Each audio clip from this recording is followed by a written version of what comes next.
সফলতা মূৰ্ত হোৱা, সদায় একৰস উৎসাহত থকা, সকলো সম্পদেৰে সম্পন্ন হোৱা,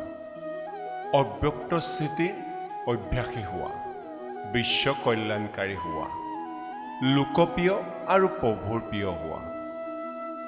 নিৰ্দৰ্শন স্বৰূপ হোৱা, মায়াজিত বিজয়ী হোৱা, যুগযুক্ত আৰু যুক্তিযুক্ত হোৱা, প্ৰাপ্তি সম্পন্ন হোৱা, সদাকালৰ কৰ্মযোগী হোৱা, অতীন্দ্ৰিয় সুখৰ অনুভৱ কৰা, আত্মা অভিমানী হোৱা, মোহজিত হোৱা, তপস্যী মূৰত হোৱা, সকলোৰে কল্যাণকাৰী হোৱা, আধাৰমূৰ্ত আৰু উদ্ধাৰমূৰ্ত হোৱা, সমান আৰু সম্পূৰ্ণ হোৱা, সংযুক্ত ৰূপৰ সেৱা কৰা, সঁচা যোগী হোৱা, সঁচা স্নেহী হোৱা, সম্পূৰ্ণ সমৰ্পণ হোৱা, সম্পূৰ্ণ কৰ্মটিত হোৱা, শ্ৰেষ্ঠ পুৰুষাৰ্থী হোৱা, নিৰাকাৰী হোৱা, মাষ্টৰ সৰ্বশক্তিমান বিজয়ী হোৱা, সেৱাধাৰী হোৱা, সকলো পৰিস্থিতিত বিজয় প্ৰাপ্ত কৰা, অনুভৱী মূৰ্ত হোৱা, সিদ্ধিস্বৰূপ হোৱা, পবিত্ৰ শংখ হোৱা, শক্তিস্বৰূপ হোৱা, মাষ্টৰ সৰ্বশক্তিমান হোৱা, সম্পূৰ্ণ বিশ্বাসী হোৱা, আজ্ঞাকাৰী হোৱা, সঁচা সেৱাধাৰী হোৱা, বৰদাতা হোৱা, স্নেহী সহযোগী হোৱা, ফৰিস্তাস্বৰূপ হোৱা, পদ্মপতি হোৱা, পুৰুষোত্তম হোৱা, শক্তিশালী হোৱা, পৰোপকাৰী হোৱা, কৰ্মযোগী হোৱা, সিদ্ধিস্বৰূপ হোৱা, সৰ্বদা বিজয়ী হোৱা, সৰল পুৰুষাৰ্থী হোৱা, সকলোৰে স্নেহী হোৱা, দৃষ্টান্ত ৰূপ হোৱা, সকলো আকৰ্ষণৰ পৰা মুক্ত হোৱা, মাষ্টৰ জ্ঞানপূৰ্ণ হোৱা,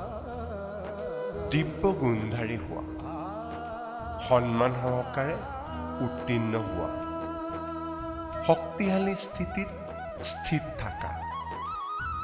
পৰমাত্মা স্নেহী হোৱা, দিব্য বুদ্ধিমান হোৱা, সহজ আৰু নিৰন্তৰ যোগী হোৱা, স্বৰাজ্য অধিকাৰী হোৱা, বিশাল অন্তৰৰ হোৱা, কঠোৰ সংস্কাৰকো শীতল কৰা, সকলো উৎকণ্ঠাৰ পৰা মুক্ত হোৱা, সদায় একৰস স্থিতিৰ আসনত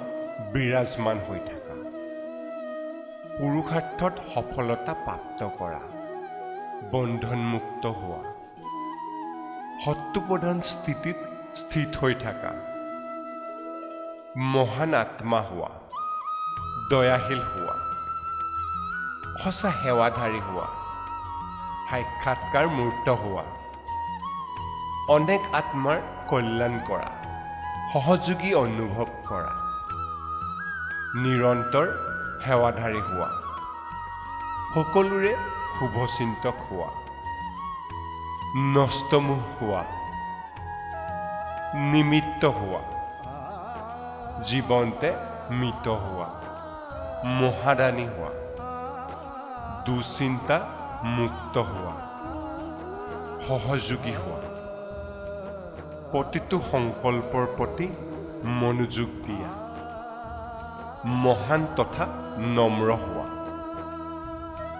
বালক তথা মালিক হোৱা, পুৰুষাৰ্থী তথা পাৰ্লব্ধ স্বৰূপ হোৱা, পুণ্য আত্মা হোৱা, সদায় শক্তি সম্পন্ন হোৱা, নিজৰ শ্ৰেষ্ঠ স্থিতি গঢ়ি তোলা, কৰ্মবন্ধন মুক্ত হোৱা,